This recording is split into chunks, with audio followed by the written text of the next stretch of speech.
Shadowkeeper Savage retains the familiar tail shadow mechanic from the normal difficulty encounter. Anytime these shadows telegraph, they are indicating where the tail of the attacking clone will be. Deepshadow Nova is Shadowkeeper's standard Raidwide AoE. In the Savage difficulty, Shadowkeeper still uses shadow implosions. However, unlike the normal difficulty, the cast will not indicate whether it is a forward or backward implosion.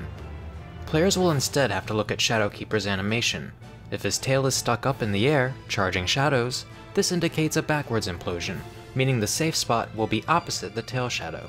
If his head is what's stuck up in the air and charging, it indicates a forward implosion, signaling the safe spot will be on the same side as the tail shadow. When Shadowkeeper stands on his hind legs and draws his sword, players need to get away from him to dodge a pretty large AoE that does not telegraph. Like Implosion, Giga Slash will not have left or right in its cast name. Players need to observe which hand Shadowkeeper holds his sword in, as this is a side that the clone will cleave relative to its tail shadow. Umbra Smash is a series of 4 tank busters applying a stacking slashing resistance down debuff as well as a magic resistance down. Heavy mitigation is required here. After the 4th hit, we have the tank swap before the active main tank is targeted with either Shadow's Edge, a high damage magic column cleave that should be aimed away from the party, or Darkness Unleashed, a shared magic damage AoE that should be shared with the party behind the boss. Tanks will need to pay attention to the cast bar to know which variant is coming, and the Umbra Smash tank will need to stay out of the stack because of their magic vulnerability up. After the tank busters are finished, we all report to clock positions around the boss at max melee range. The first major mechanic of the fight will be Shadow Cleave, causing each player to be cleaved with a conal AoE and dropping a shadow clone a short distance behind whichever direction they are facing. Players will remain tethered to these clones, and walking too close to your own clone will result in it cleaving and probably killing you. As soon as the Shadow Cleave cast finishes, we all meet under the boss while keeping an eye on our respective clones. The boss will begin casting Dualspell, and a player will be targeted with a stack marker that will hit a total of 3 times. Numbers will also begin appearing above the clones' heads, first with 1 dot, then 2 dots, and finally 3 dots. Some players will not have any dots appear above their clone. These players will stay under the boss for the entire stack mechanic.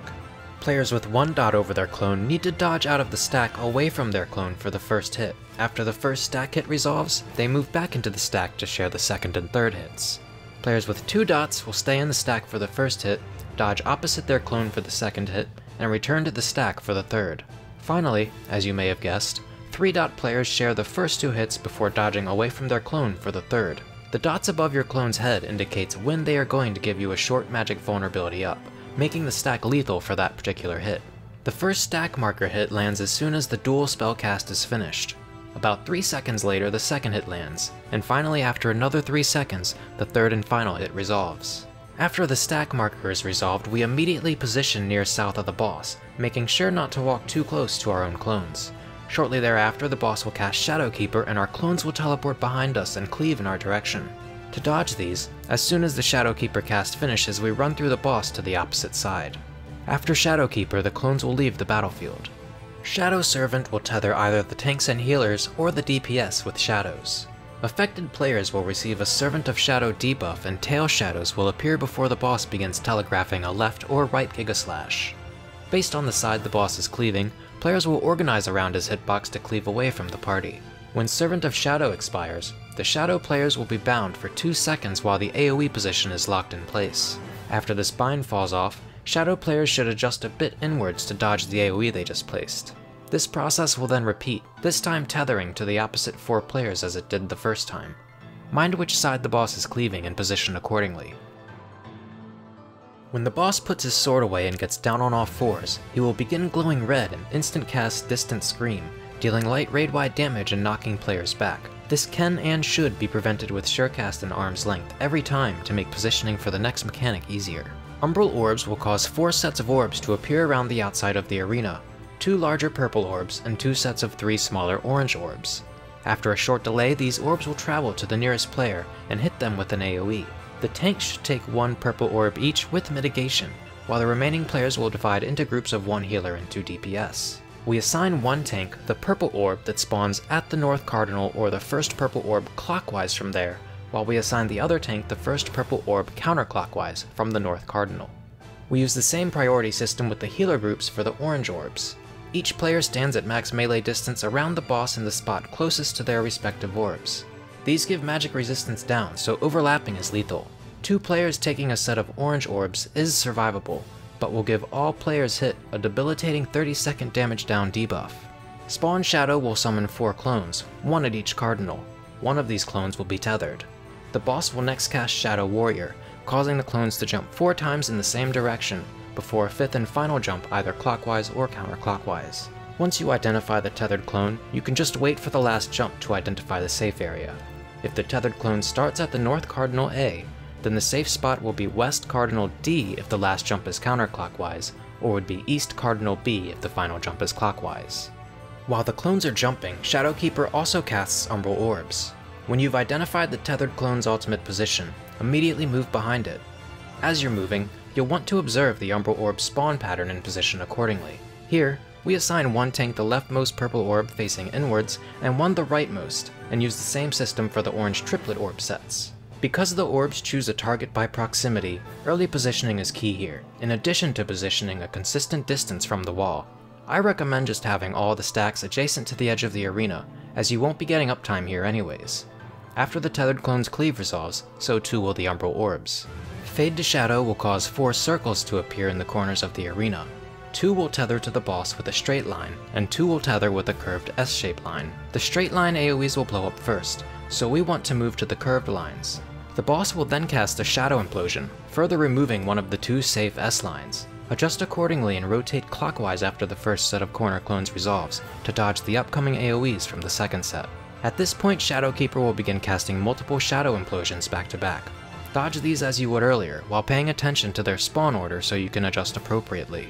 Shadowkeeper will repeat his Sword Draw phase change, so be ready for the massive circle AoE in the following Tank Buster. Voidgate will summon 4 towers around the boss. These towers require 2 players in them to be resolved. 1 player missing a tower will give a crippling, raid-wide 30-second damage down, in addition to dealing some damage, but if too many players miss their towers, the entire raid will be given doom, guaranteeing a wipe. We assign 1 DPS and 1 tanker healer to each of these towers as a starting position. Shadowkeeper will combine this with Shadow Servant, once again tethering either the DPS or the tanks and healers. The tethered players will adjust to the 1 tower that they can occupy without hitting the rest of the party with their cleave. After the first set of towers and cleaves resolves, we rotate clockwise to occupy the second set of towers in the same pairs. While the second set of towers is resolving, Shadowkeeper will again tether the other 4 players, and these players will move to drop their Shadow Cleaves safely only after the second set of towers has resolved. Pitch Bog will target all party members with these large blue ring AoEs. At the end of the cast, they will drop a shadow puddle where they were standing. Stepping inside these puddles will summon a shadow clone of the player. That only serves to cause problems at the moment, so drop these anywhere on the outside of the arena where they won't be in the way, as this is followed by an Umbral Orbs cast. While all of this is happening, the boss will also put his sword away, signaling a knockback that should be prevented while players are adjusting to their orb resolve positions. Shackled Apart will tether all DPS to a tanker healer with blue tethers. Players need to have a decent amount of space between them when these tethers resolve to avoid heavy damage and a damage down. These will be combined with Fade to Shadow. There are 2 ways of approaching this. You can have the tanks and healers always go to the north safe spot and the DPS always go to the south, or you can anchor 1 tank and 1 healer to the north safe spots and 1 tank and 1 healer to the south safe spots, and have the DPS adjust based on who they're tethered to. The boss will add a set of Umbral Orbs on top of all of this. This is handled by first dodging the straight line shadow tethers by waiting on the S-curved lines in our assigned positions. While the first set of Fade to Shadows resolve, identify which orb you'll have to report to. The blue far tethers will resolve with the first set of corner AoEs. Players rotate clockwise or counterclockwise to dodge the second Fade to Shadow hits. The direction you rotate here should be determined by whichever will bring you closer to your orb mechanic. After the second Fade to Shadow AoE resolves, players have a very short period of time to adjust their positioning for the orbs. After another phase change back to Sword and the accompanying point-blank AoE, Shadowkeeper will cast its second Pitch Bog. The positioning for this one is a lot more important for a few reasons, most notably because this time we'll have to pick the puddles back up, in addition to dodging 4 Shadow Cleaves before we do. There are many formations you can drop these in, for instance, towards the edge of the arena in clock positions or 2 on either side of each cardinal marker. We settled on this rectangular formation for melee uptime. As soon as our puddles drop, we move under the boss to dodge the subsequent 4 Shadow Cleaves, being careful not to step in any of the surrounding puddles. After dodging 4 Cleaves, we return to the Puddles we placed to summon our clones. If you pick these up early, they can be killed by the Shadow Cleaves, and if your tethered clone dies, so do you. These behave as they did at the start of the fight, so don't wander too close to avoid proccing a Cleave. Voidgate Amplifier will summon 8 2-player towers, so we will have to use our clones to resolve them. Players position so that when their clones teleport, they will be in their assigned towers. We had the melee drop their clones in the east and west towers, while the range dropped their clones in the northwest and southeast towers. At the end of the Shadowkeeper cast, the clones teleport and we adjust to our second towers. We have the melee adjust to the clockwise tower while the range sprint across the arena to the horizontal opposite tower. Handled correctly, each tower should have 2 players or 2 clones in them when they resolve. After the towers resolve, we stay put during the Shadowy Eruption cast, even though 4 new towers have appeared. This is to bait an AoE in a safe position. Remember, hitting a clone with these will kill it and its owner. Many groups opt to bait these under the boss, but with this strategy I just recommend baiting them where you resolve the previous set of towers. The tanks and healers will serve as anchors for the next mechanic, with each reporting to a previously assigned tower.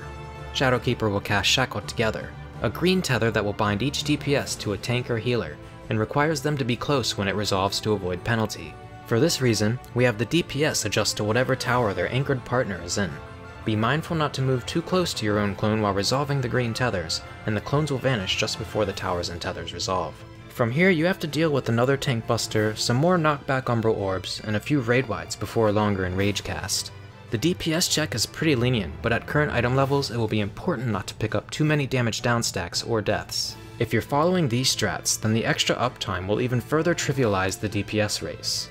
Like 9S, positioning is everything to clearing this encounter.